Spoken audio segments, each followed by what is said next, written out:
Hey Janet, Hey, everybody. how you doing? Good. Ready to dive in. All right. Thanks for being here, guys, and setting this up and taking the time. I appreciate it. Oh, you're welcome. All right. Well, I mean, I definitely have a sense of what I need out of this meeting, so I don't want to, I just want to dive in and get to it. You know, so I think you both know I've never done this before. I don't, everything I know about it, I've learned in the last 3 months from the courses and the Zoom meetings. Um, so I feel like I'm learning a foreign language and like a baby, it's like it all kind of starts to coalesce at some point.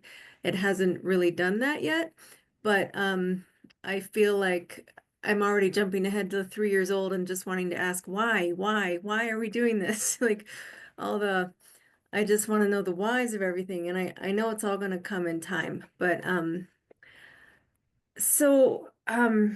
of the big picture questions I have is when we trade options on companies, is is this improving their bottom line? For the company? Yes. Probably, I mean, maybe in a roundabout way, but they're not making money off of this, no. So, a normal company, they will make a product, sell the product. If they make if they make a profit, then that helps the company. In this case, you have to go back a step further and say, okay, hey, so there's this company that has a great product, like let's say Apple, for example. They want to make these phones, but the phones are going to cost a lot of money to make where they don't have. So then they go into the market and they say, okay, who wants to be part of our ownership? Like, who wants to buy a piece of our company? And we'll sell you a piece. You give us that money. We'll use that money to go make the phones. Then we'll go sell the phones, make a profit, and then we all share in the profit. So that's the general sense of it. And then you bring in options, which are a derivative, which is so it's like one step removed. And so an option in that sense, it helps because let's say there is a large pension fund or retirement fund or something, so they go and they like, hey, we're going to buy a lot of this Apple stock. We want to buy $10 million worth of this stock. But we're afraid it might go down and we don't want it to go down. So what do we do? Like, we don't want to sell the stock, but we don't want to lose money on it either.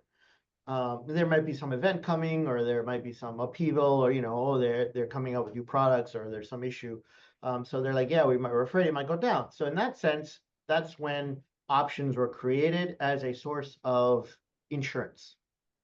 And so they can buy put options, and those options will go up in value if the stock goes down. So technically, let's say, they have $10 million, the stock goes down a million, but the option that they bought goes up a million. So they kind of break even. Now that was initiated back in, I don't know when it was, probably, I think it was back in England when they had the ships going out and doing trading around the world, and that's when they came up with this insurance option type concept. And then they brought it forward into the stock market. So, like if we were having a company and we're deciding, hey, we want to trade off, like, we want to sell our shares public. Do we want to trade options on it? It'll probably let more people trade our stock. We'll get more more publicity because of it. More people will know our name. We'll get free advertising. But does it help the company sell more stuff? Probably not, unless you're like, oh hey, I just bought some Chipotle stock. Oh yeah, where are you gonna go for lunch? Hey, let's go to Chipotle. Yay! Like maybe my stock will go up or my options will go up. In that sense, it might help a little bit, but other than that, not really. Well, one of the main reason I asked that question is, you know,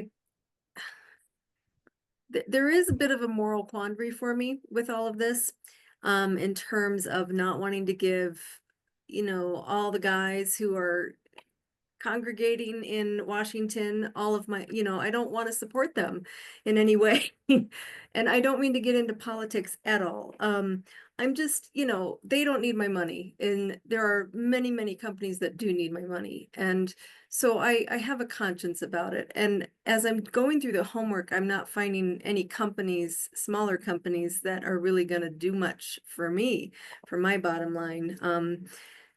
So I just wonder if there are any big sustainably minded do-good companies that are worth trading. Maybe there's a ton of them and I just don't know who they are and I don't know how to find them. So I don't know how much Washington would be involved with this. I mean, I do know Wall Street is heavily involved, Chicago is heavily involved because that's where the options are. So in terms of, there are thousands and thousands of jobs that are in this industry because of trading and options and whatnot. So there's that's helping the economy. Right now, I don't know the numbers, but manufacturing in the US has gone down. Um, we're more of a knowledge society in a sense. Like, we don't create as much stuff, but we create ideas, we create, technical analysis, and we create, financial thingies, like the CDOs of the mortgage crash and all that stuff. That was American made ingenuity where they took one thing, financial instrument, made another one, made another one, made another one, and everybody thought it was great. So in terms of like, I guess, do-goody companies, I mean, there are, I guess it depends what you really want. It goes back to what your goals are and what you're trying to accomplish. Like if you want to go out and help companies that are doing well, there are plenty of companies that you might invest in as a private investor. Maybe they're not public yet because they're small and that's when they need the most money. They might be looking for medical, the cure for cancer. There's a lot of companies that are looking for that, but they need money to do it. There are companies that are, what do they call it? Like renewable energy companies. So they're putting more solar farms and wind farms and everything. And they need money for doing it. So they do. Those companies would probably be smaller companies. You might find those more on the pink sheets, which are like the penny stock companies. They might be like $1, $2, $5, but they won't be the really big ones that are listed on the exchanges. Because to be on an exchange, you have to be around, you have to have a certain net worth, you have to have certain revenue, certain Right. size before you can be on the larger exchanges. Sir, and I guess the point is those smaller companies aren't going to have options on them. Right. So I guess coming back around, like I really do have to be looking at the big companies if I'm going to be making money and replacing income and trying to, you know, build my wealth, build my Right. So if you're looking to, trade options, the only thing we can trade on is companies that have options that are tradable. okay. Or you can trade on commodities. There's oil, gold, um, soybeans, crops, stuff like that. You can trade on those. That is a more advanced type of trading, and it goes, takes a lot more money, moves a lot faster. So there's that. Okay. But to me, the real thing is like, there's two types of what I do. Like in my retirement accounts, I like to buy companies and I like to hold them, and then hopefully they go up, which is the game, right? In my trading accounts, I'm looking just for an income. So it's kind of like a job in a sense, where it's like, okay, how can I make money in a way that I enjoy, that doesn't take me a lot of time, and I'm in that sense, I'm not really worried about what I'm doing or how much it's affecting the world, because I'm going to take that income and then go use that to do good in the world, or to go spend it and give tips or go on vacations and then have jobs created because of that and all that kind of stuff. Okay. So that's kind of the way I look at it. All right. Well, I don't feel the need to be leaguer at this point, but Matt, do you have anything you want to add to all that? Yeah, I do want to add. I think, when you're looking, like you talked about, you're looking for certain companies, and it is new. It's a whole new language. This is a new language in essence. I think that you start with looking around at what do you enjoy every day, right? You go they call it your circle of competence, what you use every day. And then you go in and see if that company, whatever, let's say it makes your clothes or it does something that you see out in your everyday life. Then you go and see if that company is actually public, right? Then if it is, you take it a step further and then you can look at the option chain and see if it has options. So you may be able to get both those things. So it's something that is around you. You just have to kind of see what appeals to you every day. So that can kind of work on your conscience. You can look for something that you really value, and there's millions of companies out there that can fulfill that. So, it's just like, anything that you use in your day, like, okay, I go to for me, just as an example, I go to Costco every day. Okay. I really like Costco. I like what they do. Okay. I like You what they go stand every for. day? No, not every day. It would make me broke. But what I'm trying to say is that that's something that you value, and then you go take the step to see if it's public, right? And then you can look further into the option chain. So I think it's a good place to start. Okay, yeah. Yeah. And I have been doing some of that, and I just need to be paying more attention. Um, so there's three other things I hope to get out of this meeting with you guys. One is I just want to go through a couple examples in my homework and make sure I'm hitting it right. And I definitely need help with dividends. I just need some clarification on that. Secondly, I did do what I think is a covered call, but I really have no idea what I'm doing. So I want to look at that with you guys. And then I just have a bunch of miscellaneous questions that can just be kind of rapid fire. So that's what I'm hoping to accomplish. Okay. Do you have a paper trading account? Yes. Yeah. Okay. Do you have it open right now? I have everything open. I don't know how to share my screen. All right, give me a second. Actually, Matt, you're the host. Can you make her a co-host? Yeah, I enabled it, so you should be able to share it. So Okay. yeah, go ahead.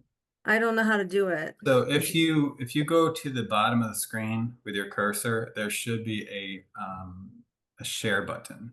Little green button. Oh, yeah, okay. And then you can share a window. Share a window. Or share what you were trying to show us. Huh. Wheel?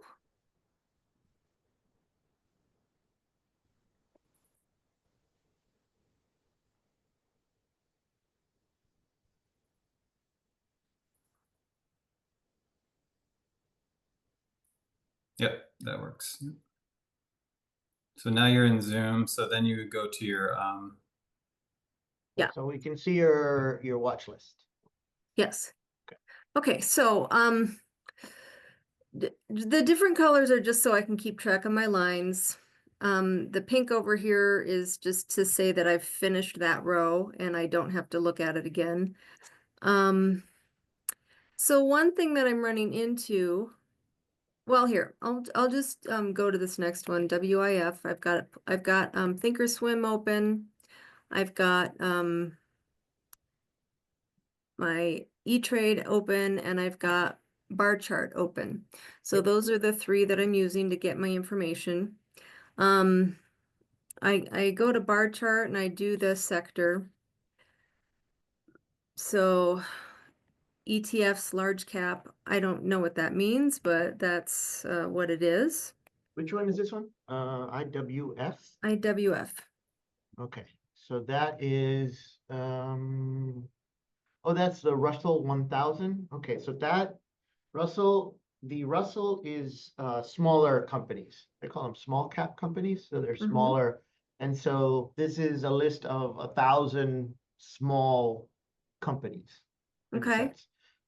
So I guess in that sense, it would be instead of a sector, it would be, it's just a grouping of companies. So it's like an index.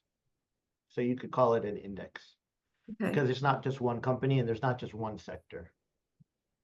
So one thing you said about ETFs is if they're regular ETFs, they would score a 3 for the beta. But how do you know if something is levered, and what does that mean? It'll tell you if in the like if you go to that the Thinkorswim page, So like this one says iShares Russell 1000 Growth ETF. So it doesn't say anything about levered or 2x or 3x or anything in that sense. If you type in FAS, try that one. You said FAS? Yeah. Now you tell me, is this levered or not? Just look at the It name. definitely is, and that's the highest beta I've seen of anything. Right. So that is a 3 times ETF of financial companies. So it's a grouping, it's like a grouping of financial companies that they put in here, but then they go 3 times it. So if those companies move up $1, this is going to go up $3. If they go down $1, this goes down $3. So that's why this would be a much higher beta. And then this is a levered. So usually defined levered, it'll either have a 2x, 3x, or if it'll say leveraged. It seems like I should just stay away from those. Those they move a lot more. So if you are going to be trading mostly covered calls, naked puts, probably best to stay away. Sometimes for credit spreads, these can be helpful. And so, it depends on, this is why the watch list is your own creation. I mean, we could just give it to you and be like, here, but everybody's is different because of what they like, what they prefer, and, the different sectors that you want to stay into. Yeah. Okay, so back to IWF. So I would immediately look here under the option chain and what there it doesn't have weeklies or leaps. So would you just immediately abandon this? Matt? Yeah, so if you see down below on the option chain, you have February, March, you Yeah, have May and August. yeah. So you have 17 days till expiration, 45, 101, and 192. So not like a particularly strong option chain, right? Not to say that you couldn't do covered calls on it or hmm puts. hmm You could. And you definitely can do credit spreads on it. But like we just talking about, it's levered, or no, that one's not, but you could do it. So it just, I would go through each one that you have, and then you kind of look at the option chain and see how many available cycles there are, right? And if there are a lot of them, you have more choices, right? Okay. So this one So doesn't have, I'll Doesn't have piggyback on weeklies. that. It doesn't have weekly, so it doesn't mean that you should just ignore it offhand. We might need to go a little bit deeper. And so Mhm. like this one is I think this is the 17-day expiration. And so if you go to, at the money, do you understand what that means? At the money? yes, Okay. yeah. So if we look at the at the money one and you look at the volume. So So, I've been doing all this. So right where my cursor is, there's no volume and right, there's 113 open interest. right. And so again, like I would immediately abandon that because there's nothing going on, Probably, right? yeah. Yeah, I would Okay. say the same thing. Right. Like, hey, there's not enough volume. And then the other thing you could look at is the bid and the ask spread. So like you see the 410 call, it's 630 and 710. That's pretty Yes. wide, you know? Right. Mhm. So if we trade this, we're gonna get somewhere on the middle or on the low side when we sell and then high side when we buy. So there's a lot of what they call slippage. Yes. So if the spread is really big, that means not a lot of people are trading it. We probably want to stay away from it. Yeah. Okay. Well, So yeah, go I also ahead. want to say that you can get into a trade, right? Easily get into the trade, but what getting out of the trade is very important, right? So if you don't have that open interest and the volume to get out, that's very important, right? So you're trying Okay. to find stocks that you can get in and out of. Okay. And according to the last Zoom meeting, Matt, you did with Passive Trading Formula Group, and you went over the covered calls really quickly, and you made it sound like this is where you should start. This is the easiest place to start. And just learn how to do this. And so that's why I've been focusing on the calls, the call volume and the call open interest Okay. for my homework. Is that Yeah, I think correct? personally it's the easiest way to start off learning. Um, Okay. Um, I never So, asked you, Alan. Do you feel that way? I mean, most of the brokers will say that as well. They'll say, start with a covered call. You really can't mess it up too much, yeah, right? Because you already own the stock. And so if the stock goes down, the covered call part, the option part makes money. Yeah, the stock is down, but it might come back up again. And then if the stock goes up, you make the maximum that you can make and they take the stock away from you. So in both senses, some people say it's a trade that you can never lose money on, but you can if That's the not stock true. goes down. If the But stock goes down. But yeah, in what you haven't seen, people say the opposite. They're like, oh, the naked put. Naked put is probably the riskiest trade you can do, right? Because it can go to zero and there's unlimited loss. But if you look at the risk graph of both of them, so like, what's the potential return? What's the risk? The covered call and the naked put look exactly the same. And so from a risk perspective, they're both the same trade. They're just different ways to do it. So I wouldn't even, you can't even say like one is safer than the other, but they say start with covered calls first because you are more familiar with it in terms of you own the stock. And so, yeah. yeah. Yeah, well, really, I just want to get started on something and get good at it before I move on to the next thing. Cool. Um, Do you own so any stock right now? yes, but not large amounts of anything. Okay. So is there Not any a company that you like? Well, the one that I do like, that's making me money is not, I don't think it was optionable. Just pick anything, any big company that you like. I'm really bad at just picking a company. well, it's just practice. I mean, you Yeah. can think of any. Um, well, How about for what something that purpose? Janet sees every day that she likes, that she uses? Could be a retail stock. Could be anything. Just for example. Can't go Um, wrong. what? SWH, Sherwin-Williams. Sherman-Williams. Okay. So Okay. Sherman-Williams, So let's we pull up a should pick it chart. up there. So what's the ticker on that? SHW? Yes, Okay. SHW. So can you So pull are up a you in your chart of pick? that, Janet? Yep. Yes. Okay. So, yep. All right. So here's your option chain. Well, we're gonna see the chart first. So if I'm doing a covered call on this, I've been looking at like 7 days to 21 days, but I don't really know. Let's look at the chart first. Can you click on that on the left? On the left of the screen where it says chart. Can you guys hear me? Sure. Oh, Yeah. Yep. Okay. All right. So right now it's trading at 357, right? It got up to about 400 and a couple days ago it was down to about, I don't know, what is it, like 325 or so?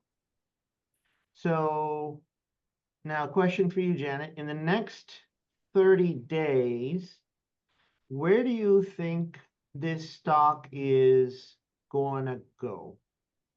I wouldn't venture a guess. It's it's up and down. Right. It But I we have to start somewhere. So do you think it's in the next 30 days, it's going to go down to 300 again? You ask me that, but I feel like I have no basis for my answer. Okay. Yeah, good point. I mean, nobody knows. Okay. Let's see. I'll try it a different way. All right. So you own the stock, let's say, right? So we're doing covered call. You own 100 shares. Okay. Can you give me an idea of how high you think? Well, no, let's go a different way. You shut me down on that one. We can take a look at, so there's different ways you can approach this, right? So first is, okay, I have the stock. Do I want to keep the stock or do I want to just make as much money on this trade? Or do I want to keep the stock, let my call expire and sell it again next.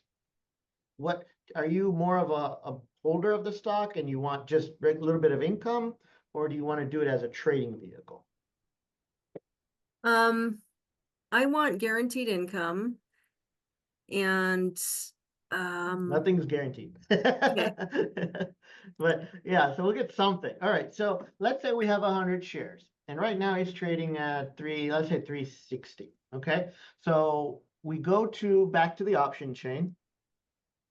Okay, which button is that? probably trade. Trade under Yeah, this there one. we go. This is the Okay. web version too, so it's Yeah, Yeah. I'm not that familiar with this one. Okay, so yeah. now let's go to February, 17 days out. Okay, and let's scroll down to at the money. Okay, so this is saying that if you sell the 360, now we'll have to do the math here. So let's say you buy,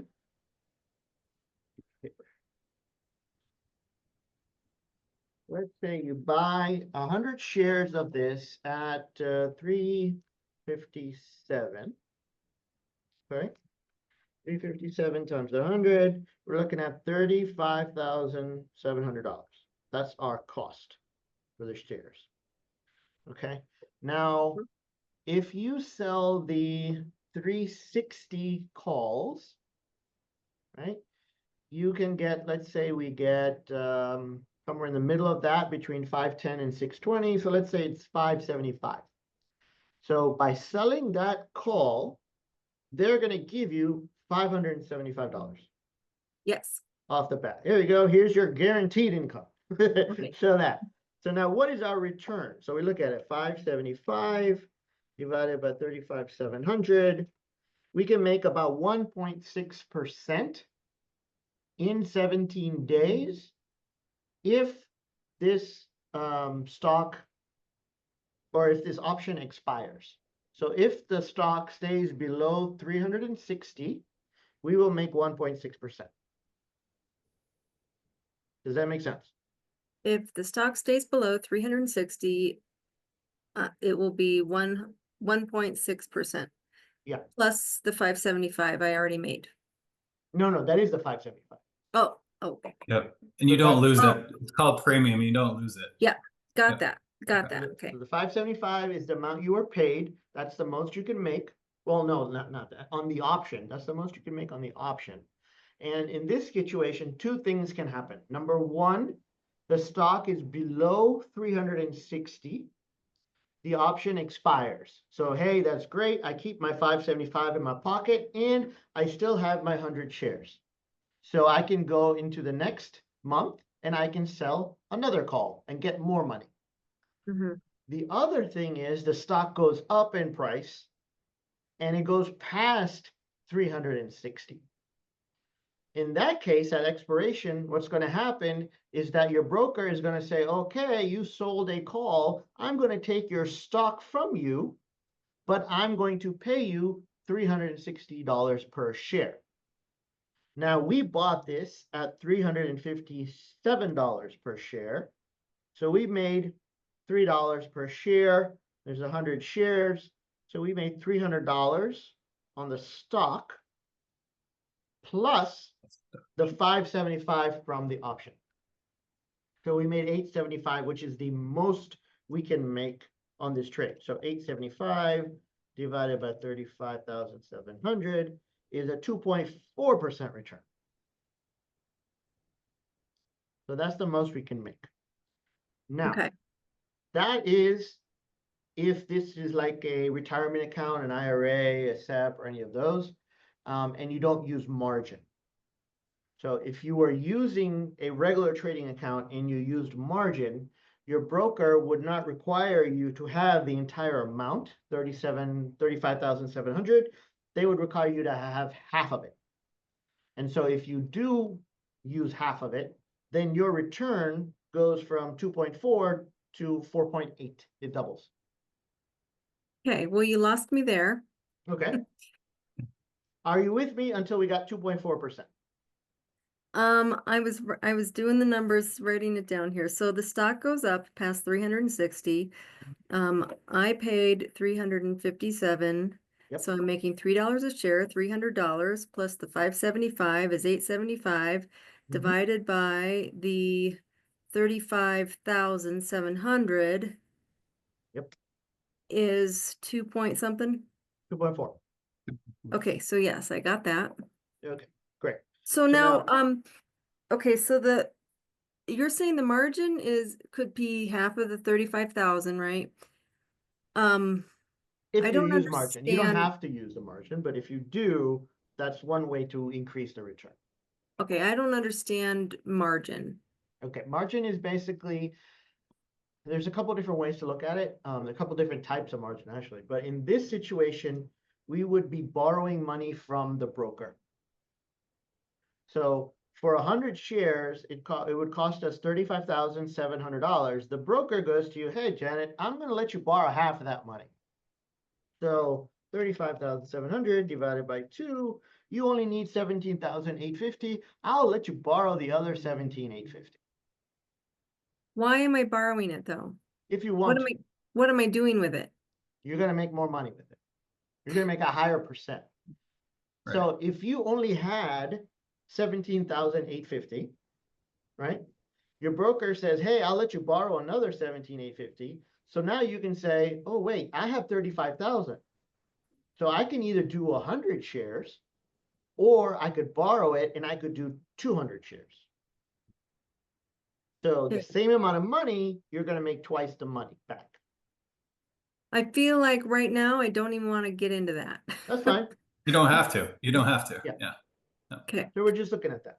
So now that would be a, what was it, like a 17-day return?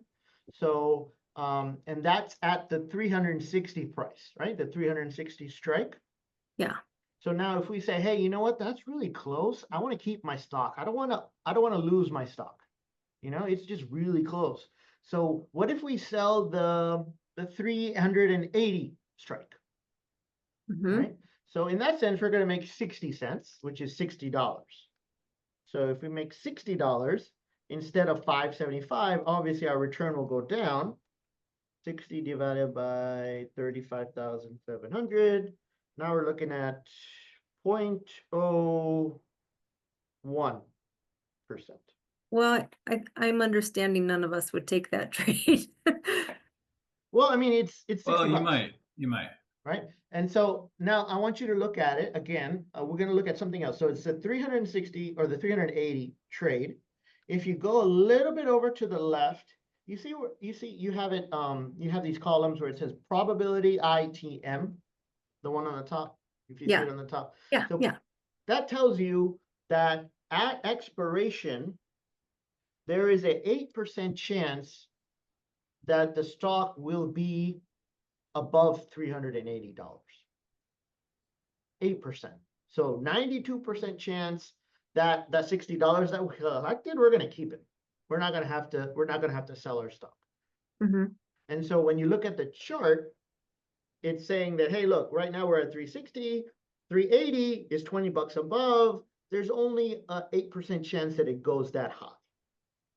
So that trade is more, it's a higher probability of us keeping the stock and making the $60 without having to give it up.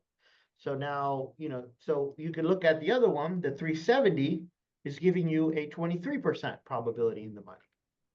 So like, okay, that's kind of in the middle. I can make a little bit more, but the chance of me losing my shares is a little bit higher.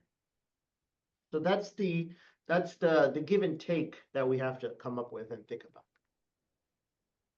So if you really, really want to keep your shares, you're like, man, I can't lose these shares. I can't, I got to keep them no matter what. Like, maybe you've had a big gain on them and you don't want to sell them and pay the taxes or whatever. And you say, I still want to make some money. Well, in that sense, I'll just take the $60 because most likely nothing's going to happen and I get a free 60 bucks, right? But if you want the most amount of money, then you go at the 360 and you get the highest return. I would also add if it's moving up rapidly, right, and you don't want to lose that appreciation, you may not do a cover call. You say, no, that doesn't look good to me, Right. right? Because you'd just be called away. So why, get into that? But I always ask myself the fundamental question, like, how would I feel with my shares being taken away from me? Really ask yourself that question, and that your answer should be there. If you're kind of like Okay. hesitant about it, or if you also say, no, I don't feel good about losing my shares, then maybe that's kind of how you approach it. Okay. I look at it kind of from for some people it's easier to look at it like, let's say you own a house and you're renting out the house. Obviously, I don't want to sell my house. I want to rent it. I want to collect the rent every month. That's what I'm doing by selling the 380. Yeah. I'm collecting $60 in rent, probably going to keep my house. And in another, whatever, 17 days, I can get another rent check. Okay. And if the stock goes up a little bit, that's great. If it goes down a little bit, no worries. I still own the thing. I still own the house. And I'll just keep collecting rent in that sense. Mhm. Can we look at, this is going back to the homework. Can we look at the dividend here? So, there's these two different numbers, the yield and the actual dividend. And I don't know which one I should be using. Okay, so the dividend is the amount that they're going to give you. So it's 71 cents, 71 and a half cents, right? And that's probably quarterly. Can't tell Probably here. But they take the dividend, let's say 70, or what is it, point seven, no. Yeah, 0.715 times 4. So in a year, you would get $2.86 as your dividend. I'm going to divide that by the price. You're going to divide 0.715. No. So the yearly dividend. So it's 0.70 is 71 cents times 4. So they're going to get 71 and a half cents. So 0.715. That's what they're going to give you every 3 months for every share that you have. You're going to get 71 cents. That's the dividend that they're going to pay you. So for the whole year, you multiply that by 4, and they said it's $2.86. So for every share that you have over a year, you're going to get $2.86 in dividends just for holding the stock. Okay, so can we look at my watch list and um somehow this column was partially percentized and partially just the like this 0.83 is what I got off of Thinkorswim. So should that be times 4? Or I guess, and I don't know, and then it was automatically scoring it and I was getting tons of 5s and I don't really know I don't know how I'm filling this out correctly. Okay, so let's take a look at the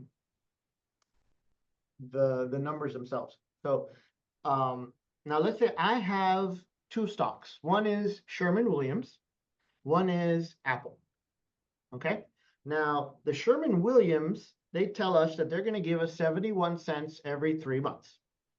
Apple is going to give us $5 every 3 months. Which of those is better? That's a trick question. Right. Yeah, Apple, of course.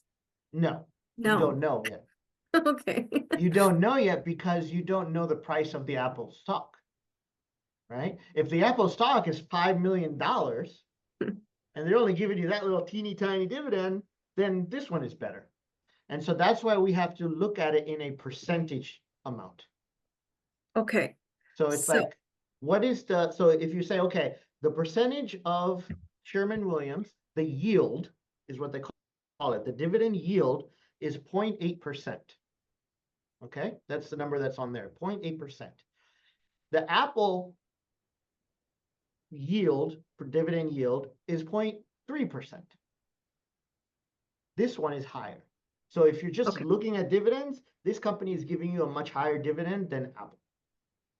So for the homework, should I be putting the 0.8% Yes, on the percentage, because that's the best way to compare them. Okay. So I am at Sherwin-Williams down here, 0.8. I guess the whole line is not percentized, so.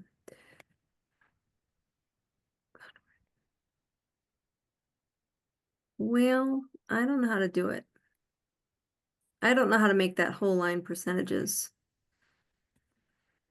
To make the whole line, I think you can go up to the top. If you see the dollar sign on the, it's right next to it, there's a percent sign. Go up to the top and to the left. Yeah, that one. I Let me think see. if you highlight the whole thing and then you hit that, I think that should do. Oh, looky there. Yeah. Okay, but so then Yeah. it, okay, I'll All give right. you 80%. no. 0.08. Wait, 0.08, Yeah, right? 0.0. well, either way, it seems to take away the percentage, Hmm. which is confusing. Sorry. Yes. Sorry, I'm going back. Eh, this bar up here is, okay, here we go. Huh, You can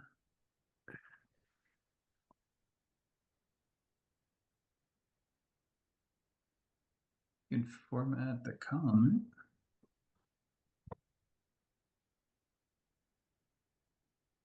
Then it should be 0.08. Then that'll give you 0.8%.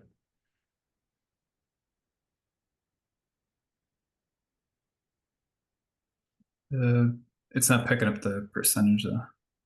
all right, well, I guess it's something I can fool around with and see what I can figure out, but as long as I know I'm actually putting the yield in that column. Yep. Um, and that would be, this yield would be considered 0.8%, not 80%. Obvious, right? Right. Okay. All right. Um, all right. I do want to look at this. So can we go back to your watch list for a second? Yeah. Okay, so now you have the top one, which is VUG. Yeah. And it's showing dividend 53%. Is that correct? No, no, Okay, no, I need to redo this whole right. column. So what do you think it is? I would think it's 0.53. Right. Okay, cool.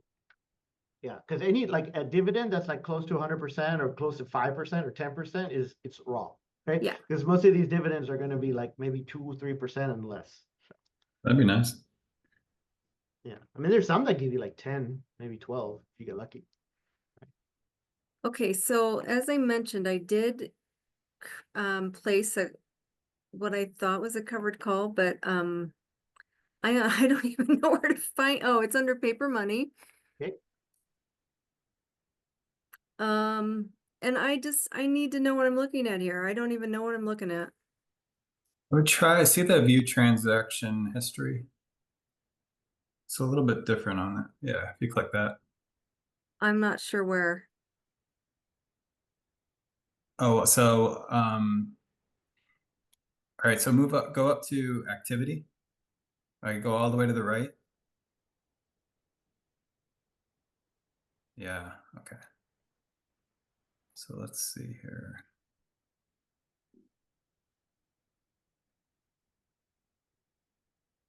Yep, keep going down all the way to the bottom. That's it. Okay, there we go. So you did 10, it looks like.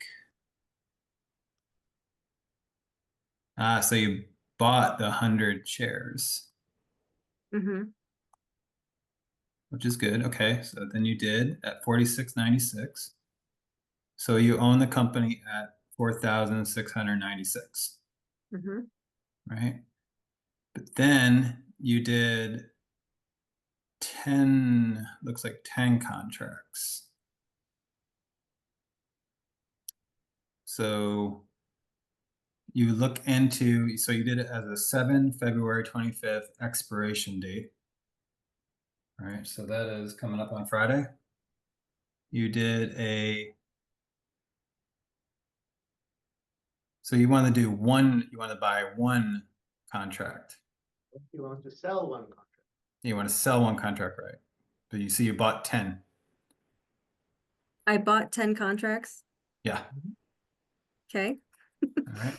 So we should have sold what? One contract Right. for every 100 shares. Equals 100 shares. Never changes. Okay. All right. So what we can do, Since trying to this is see how we paper, it's can just, okay, but we can just do it. We can start over again, do another one. I was trying to see if we could clear the whole. That's going to confuse her even more. Okay. Oh. Shall we just pick a different stock and just try again? Well, you could do this one over. Sure. But yeah, you just make sure you exit the whole thing then. Do I just reset here? Or I don't know.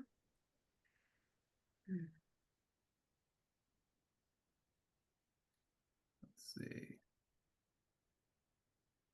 I think the best thing would be just to pick a different stock and do it. So that way Okay. the overall return and all that doesn't get messed up. All right. So we'll just pick a different one. Let's see. All right, Janet, pick another one. Okay, well, let me go back to my watch list. And I really wanted to pick stocks that I could actually do once I stop paper trading. So I am looking at lower price stocks. That was one of the reasons I chose that one. Okay. But I wasn't Well, I mean, you could do that Dollar Tree one. Just take that one. It's $70, okay. right? So DLTR. Just as an example. So the first step you would do, you're going to purchase 100 shares of Dollar Tree. Yeah, so let's do it as 2 steps. Always 2 steps. Buying the stock first. Okay, so this is, I haven't used Thinkorswim for anything, so so here I'm buying 100 shares, right? Looks like it. Yep. Yeah. Good. And So you can see between the bid and the ask. Yeah. So the price is 74.15 or so, and it's a limit order, day order. You understand what those mean? Well, no, go ahead, tell me. So the day just means that it's going to stay open until the end of today. When the market closes, if it's not filled, then it'll just expire, and then you'll have to do another order tomorrow. Why wouldn't it be filled? That's because if like you saying, okay, so right now it's trading at $74. If you tell them, hey, I want to buy this stock at $50, probably not going to get it today, so it won't get filled. That's why. Is So there a way to just buy it immediately without having to wait to the end of the day?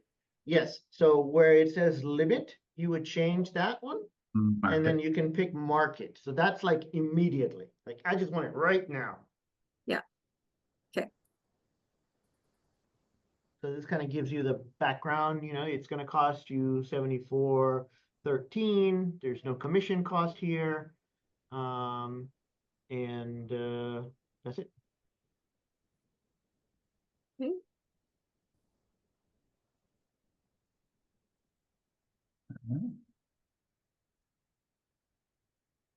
Boom. Okay. 100 shares. Well, it says submitted. I don't know if it didn't say It filled. filled. Yeah, it filled.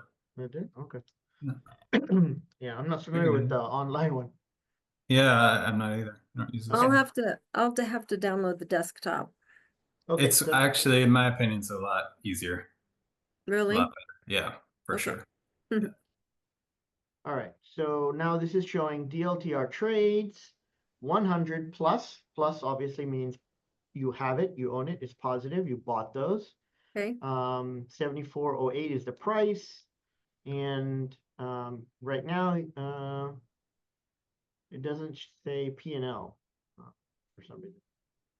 Oh, there it does. P&L is open, $3.50. Yeah. Yeah. Okay. So far you've lost $3.50. No big deal. It's going to go up and down. So now what we need to do is we need to sell the call. So we got to first pick which one do we want to sell.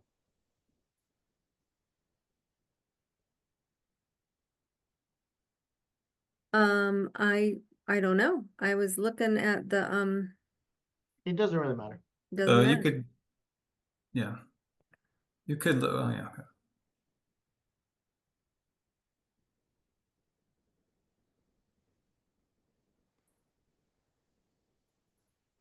Okay. So if so what you were saying is if I don't want to sell this stock, I'm gonna want to be looking at a lower Yes. probability ITM, right? Mhm. And But if this you go too far, then it's not even worth your time. that right. Tricky. How would you guys handle this? I mean, I would, what I'm looking at right now, I would probably not do it, but I don't know. I don't really know what I'm looking at. You also can look at different time frames, right? So you are in which one right now? I can't see. We're in the weekly. We're like 3 days. Yeah, so if you went out further, And you say, let's go. Let's hold on. Close that one. yeah. Say, hey, you know what? I really don't want to stress out about this at all.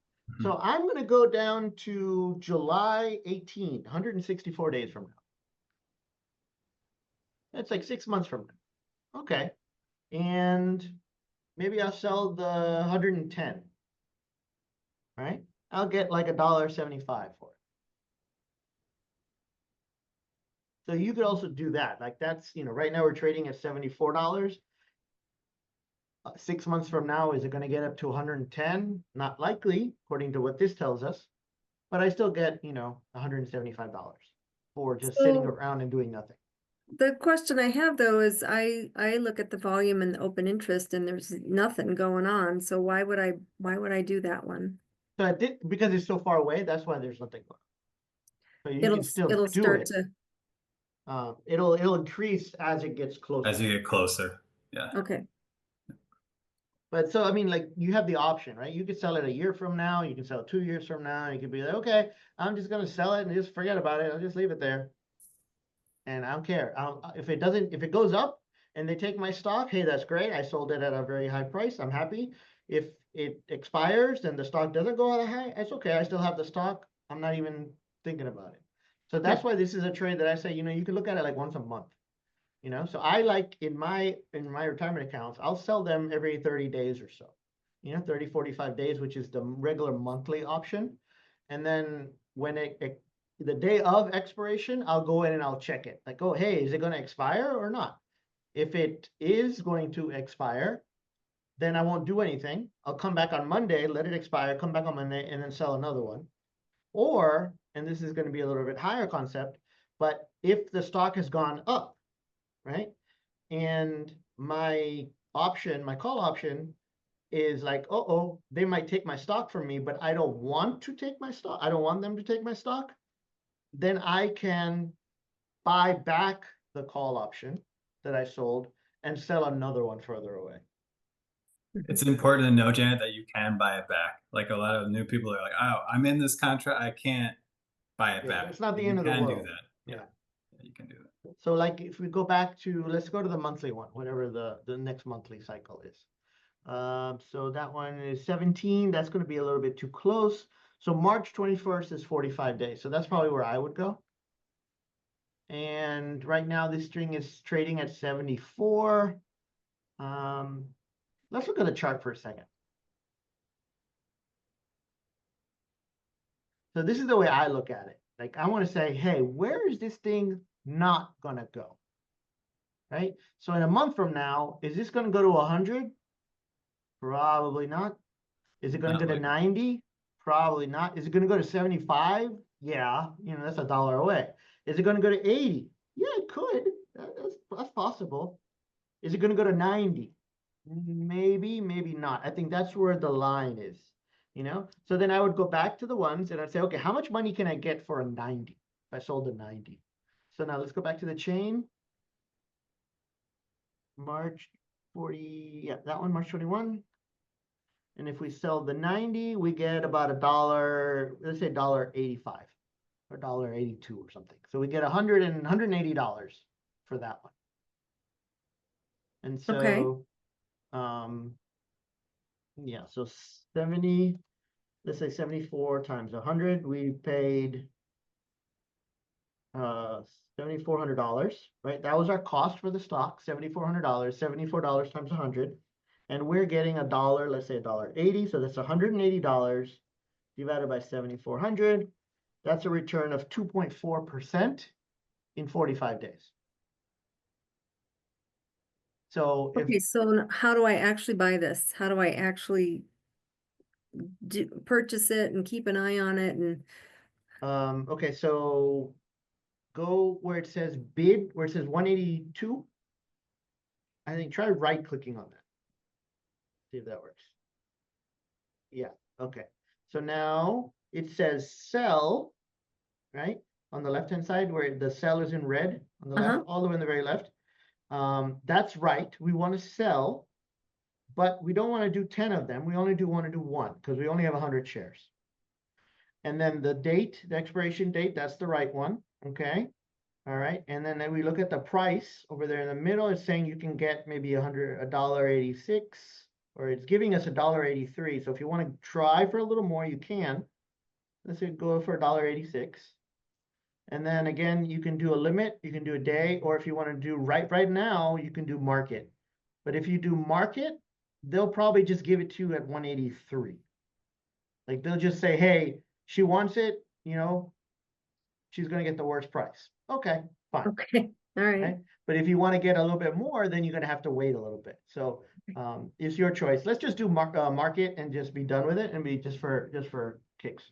So we'll do market. Well, I am curious if I were to try for the 186, and it wasn't gonna get filled right away, do you just keep bumping down a cent Yes. and Yeah, you would I cancel like it. to use that little lock. Do you see that lock right there? So Uh-huh. click it and it goes to whatever. So now pick what you want. So move your cursor in between over there, between the bid and ask. Choose that one. You can do it either way. You can do the move Either your way. cursor, or you can do the plus minus. Yeah. Then you can lock it. And well, it's different ways you can do it. That's what I'm saying. Okay, so how do I check? Do I just review it? Yep, it will take you to another dialog box. So now this is saying you're saying, hey, you want to get $186, but there's a 65-cent commission. So after that, you're going to get $185.35. Okay.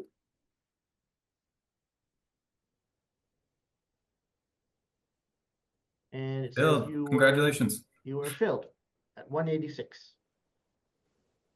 Okay, so now I just sit on this for 45 days? Yep, Yeah. write down the day. Let's go back to the position. Yep. So we can look at both of them together. What's that? That's the end of the market. You got it in just in time. Yeah, the market is closed. That's the bell. Wow. You learned your lesson right in under the bell. Okay, so hit the positions tab, or the positions thing on the left. Yeah. Okay, so now your DLTR, both of the call and the stock is listed on one line.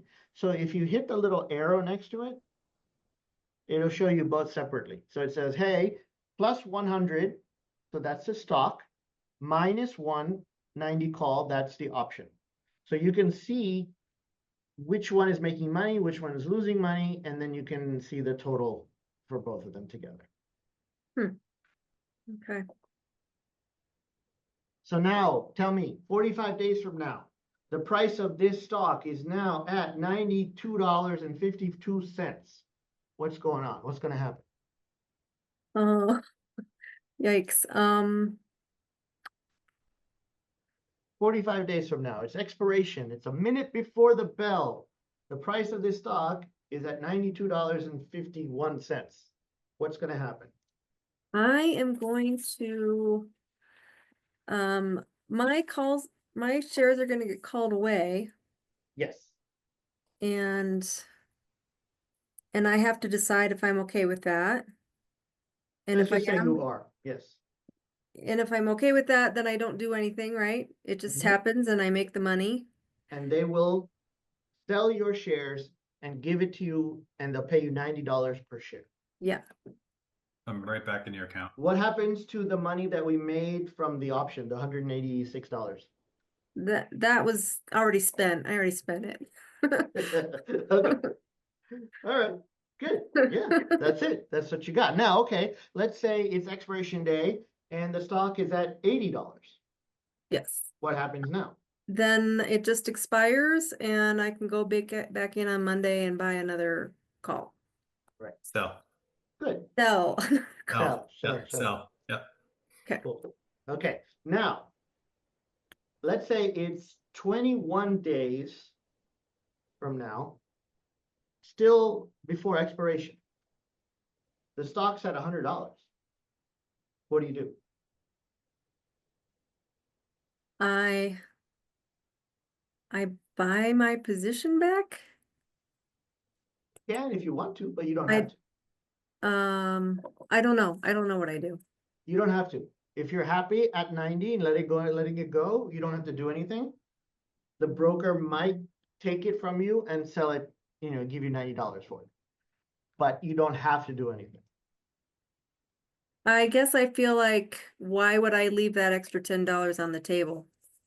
That is, yeah, that's the rub, right? That's the So answer because you wanted to catch that appreciation, so you're stuck in it. So yeah, you have so to decide that. when we did it, we didn't think it was going to go that high, but we capped how much money we can make.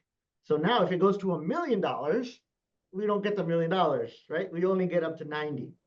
So what's going to happen if it goes up to $100, that option that we sold at 186 is going to go up in price. So it might be, instead of 186, it might be like $800, right? So we might have to pay 800 in order to capture the $10 that the stock went up, if that makes sense.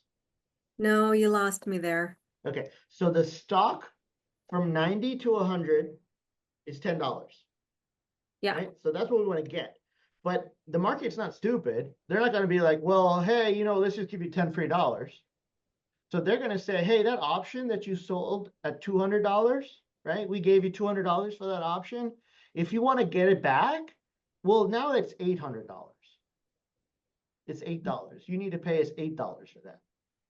So if we want to get it, then we pay $8. We can still make $2 between 98 and 100, but the stock could go down again. So there's that risk because we still have 21 days left or 24 days or whatever before expiration. Is that if I want to keep the stock? Yes. Okay. Yes. And So, go ahead. well, maybe at some point it's just not worth it to keep the stock. I mean, if it runs away like that, to me, it's like, oh man, I missed out, but oh well. Okay. For what Which, I know today, I'm happy selling it at 90. And so if it goes above 90, oh well, Okay. I'm going to make my 90 and then I'll decide, hey, do I want to get back in?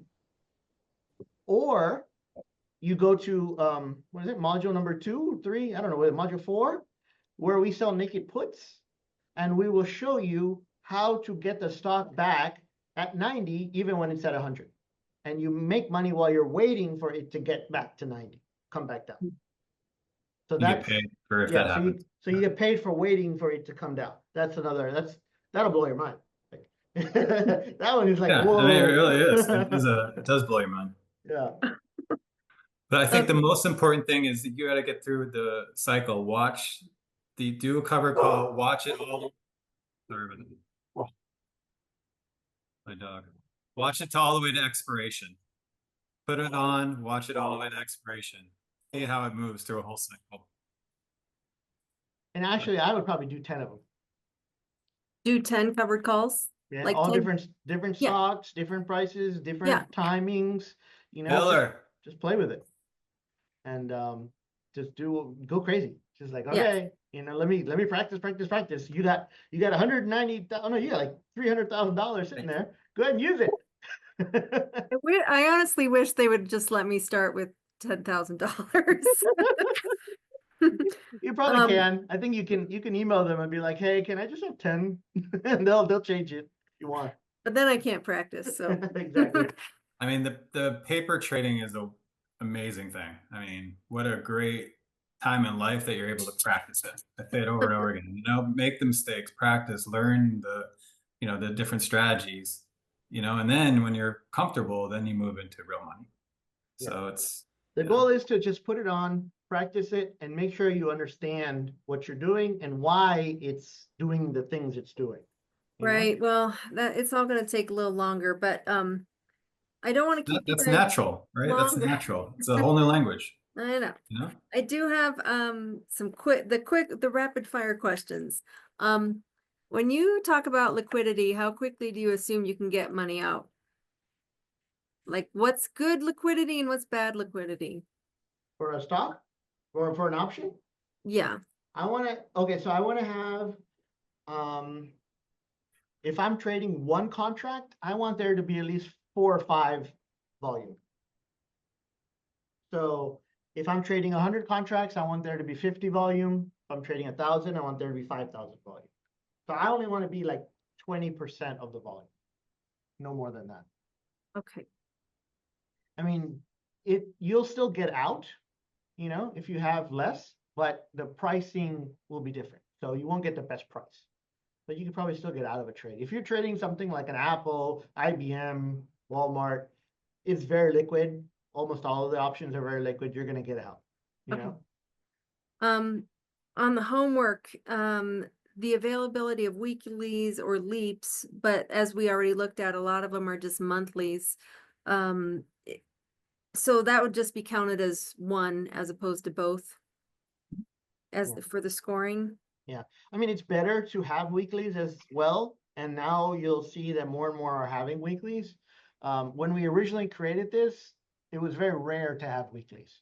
But now a lot of them have It's the weeklies. majority of And them they do. keep adding. They keep making, Yeah. they keep adding and adding because just people trade more, so they make more money. Yeah, okay. But yeah, so if you have it weekly, great. If not, it's not like, oh, I would totally stay away from it. But you got to know that, okay, there's not that many people trading this. When one broker or source gives a significantly different beta than another, like 1.2 versus 1.85 was one that I found. What to do? Do you Stick with just the same one. Stick with the same source if you can. Okay. Um,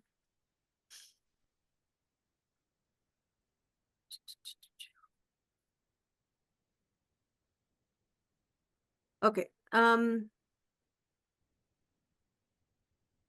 If the market truly tanks, like a true financial depression, does all this stuff still work?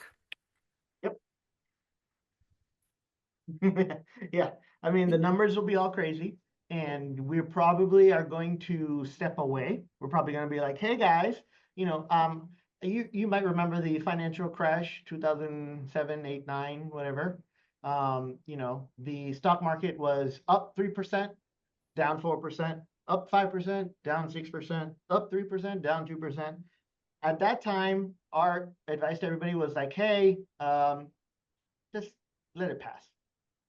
Don't worry about it. Let it go. Sit on the couch, watch the show, and don't do anything. Because eventually this too will pass. COVID, the market, everything was going to hell, right? The whole country, the whole world's gone, we're all gonna die. And then what happened? A couple months later, it was all back to normal. So it doesn't happen that fast all the time, but things will come back to normal. They're like storms, just get inside and take cover for a little bit. Yeah. Okay. If you ever freak out and you'd be like, oh, it's moving too fast, you can always just, sell everything and just stay on the sideline. You don't have to be in the storm. That's the beautiful thing about trading. You don't have to trade all the time. You can stop. The market's always going to be there. So Yeah. it's wonderful. Okay, last question, I think. Just making sure. Reading over my notes. What you've used the term market maker. What's a market maker? A market maker is a person that works for the exchange, and their job is to make a market, meaning that if you come in and you say, hey, I want to do this Dollar Tree, 3 months or 6 months from now, I want to buy the 90 call, and there's no volume, you go in and you put your order in, it's his job to say, okay, I'll sell it to you. Here you go. And so his job is to be some on the other side. Now, if you say, hey, I want to get out of this trade, he'll say, I'll let you out, but you're going to have to pay me. So you get a bad price, but hopefully you should be able to get out eventually. Like if you hit the market order, you'll get out. But if the screen is showing you, oh, this option is worth $3, and you hit market, you might get out at $1. And that $2 is the profit of the market maker. But he got you out. This is a real person? Yes. Used to be. There used to be real people. Now probably it is More automated. computers, but Mhm. they are managed by people. So, there's a person behind the desk, but now it's all formulas. Before there used to be an actual person there. Yeah.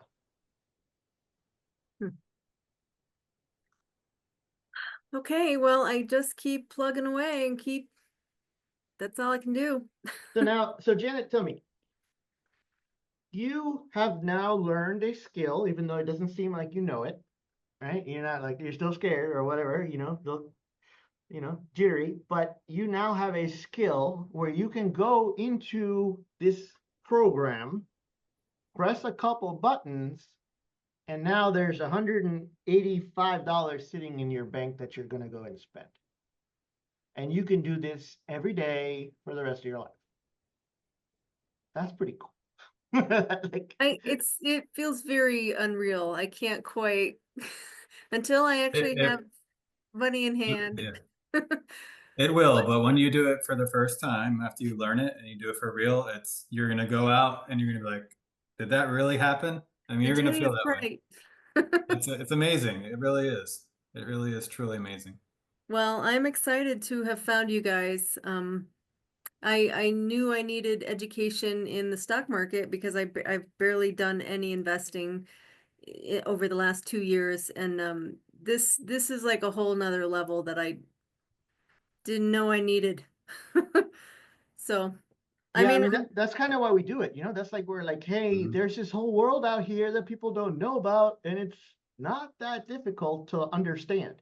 It's really It's hard to not. get to master, to be like a master of this. Like, me and Matt, we're like nowhere close to being masters, right? We'll start chugging away and we're doing our best and we're making, as long as you're making something, hey, you're good, right? But the fact that so many people don't know about this, it's like, yeah, that's a shame. Like Yeah, that's what we're they don't trying, teach you this stuff. I mean, it's No, crazy. It's no. it's almost criminal, Yeah, you like know? if you go It really is. online and you talk to a broker, right? I mean, Schwab has offices everywhere. You walk into a Schwab office and you say, "Hey, look, I'm thinking about trading options." They're probably going to be like, "Well, that's really risky. Maybe you don't do that." You know, yeah, yeah, your financial planner will be like, "Oh, no, no, no, no, no. We don't do that. We don't do that. That's crazy." But it's like, okay, we put the trade on. What's the worst that's going to happen? We keep the $185 and the stock goes down in value. But that we understood anyway, because that could happen, right? yeah. Even if you don't do the option, the stock could still go down in value. So, yeah, I mean, just if you can, just share the world. Share the word. Tell people about it. Like, hey, look, I'm doing this option thing. You should probably check it out too. Well, they're waiting to see if I make any money, so. Yeah, Well, you it's made like anything. You $187 start today, slow. so. You start small. You start you start learning the basic concepts, and then you go down this rabbit hole, and you just expand out, and you're Yeah. learning every day. But I mean, it's amazing. It really is. So Well, I I'm it's mean, glad to have amazing you. that you guys are out there sharing the knowledge and this whole scholarship thing. I mean, I don't know how all that works. I feel like I sent my application in and I was approved the next day. So I'm grateful because I've got a lot of changes going on and not quite enough money at the moment. So the scholarship helps. the only thing is, you got to do it. Oh yeah, I know. Right? So if you want the 500 back, you got I to do the know. course. And so You we'll know, be happy to give it back to you. We'll be like, okay, here you go. You passed. The sad part is most people don't. yeah. Well, Right? I'm gonna do my best to get it done. So Good. yeah. Cool. And then this will be something you own or for the rest of your life. It's like, I can always go back and do this, right? That covered call thing, when I first heard about it, it was like the greatest thing since sliced bread. It's like, what the I hell? remember myself too. I could just push buttons and it works. Like, oh my God, Just this is like, amazing. Yeah, Um, I can't quite conceive at this point, but Yeah. I mean, at the end of the day, you're taking control of your life, right? You're getting into something that seems so, behind the curtains and you have no control over, right? And then you're taking control of it. I think that's what the main feeling is. And it's just, that's, where we like to get people, I mean, it's not foolproof. It's not like, like you're No, never no, going to not at lose all. money. The But it's, stock can go down. This Dollar Tree trade that we did, we just picked it out of thin air, right? The stock could go down 20% tomorrow. There's nothing we can do about that. So there's still risk in everything. Yeah. But we're not trying to, like double our money or hit the moon, right? We're just trying to make a little bit. Like if we can make 1%, 2% every month, and then that just keeps growing and growing and growing. It's like, oh man, we're done. Yeah. I was talking to a friend of mine. He's like 50 years old, and he has $1 million in his retirement account. He's just been putting away, and we did the numbers, and he's like, man, I'm gonna retire in 15 years, and if I don't do anything, and this just keeps growing the way it's growing, like this, the stock market's going up and down, but if it just grows a normal rate, I'll have about $5 million when I'm 65. Mm-hmm. I don't need to save any more money for retirement. Like, he's like, oh my God, I could go buy that boat that I wanted. I'm like, yeah, you could, because that money that you were socking away in the IRA every month, now it can go towards something else. Yeah. So, pretty cool. What's his Well, name? Foreman. Foreman? The grill guy, the boxer. George Foreman. George Foreman, yeah. Yeah. His quote is that, retirement is not a number, it's how much income you have. Mm-hmm. So, if you have 500,000 for example, right? 500,000 and 500,000. I'm going to do this. 500,000 and you make 2% a month. That's 10 grand. Most of us can live on 10 grand. So it's like, it's pretty cool. I don't need, $3 million or $5 million or whatever to retire. I can retire right now, but so that's pretty cool. Anyway, thank you. Too bad you have work to do. Yeah. All right. Well, thank you very much, you guys. I'm curious You're where you guys live. Alan's in Texas and I'm in Florida. Uh-huh. Where in Florida? I've got a couple brothers in Florida. Just recently moved to Port St. Joe, so near Panama City Beach. Okay. Yeah. Yeah. On the All right. Panhandle. Yeah. Well, I'm in Arizona, so we're all over the place. Yeah. We're about like Phoenix or? I'm in Flagstaff, but I am Okay. planning to move this summer. So anyway. Where are you going? Just 3 hours south, somewhere warmer and cheaper. Warmer? It Yeah, gets cold up in Flagstaff. Flagstaff really? is very cold. Yeah, Oh yeah. it can be. Yeah, I've been in Phoenix and it's like, man, they don't have grass. 120 degrees for a full month. Yeah. It's like Texas. Yeah. I'm thinking about it. I'm like, yeah, it's like, can we get rid of the grass and just have the rocks, in front of the house? And the homeowners association is like, no. Oh man, that's too bad. Anyway, well, All right. I'm glad we did this. Thank you for coming. And Thank thank you for you. allowing us to share this. I don't know if we're going to share this with anybody, but I think the situation that you're in, the questions that you have, other people definitely have the same questions. And so we've answered these questions many times before. I'm sure. And so thank you for allowing us to share it. And if we can just, be like, hey, we had this conversation with Janet. She had some really great questions. Here you go. That might help you. And we just all help each other along the way. Yeah. So Yeah. cool. Thank you. All right. All right, guys. All right. All right. you Have a good later. night. Bye. Bye-bye.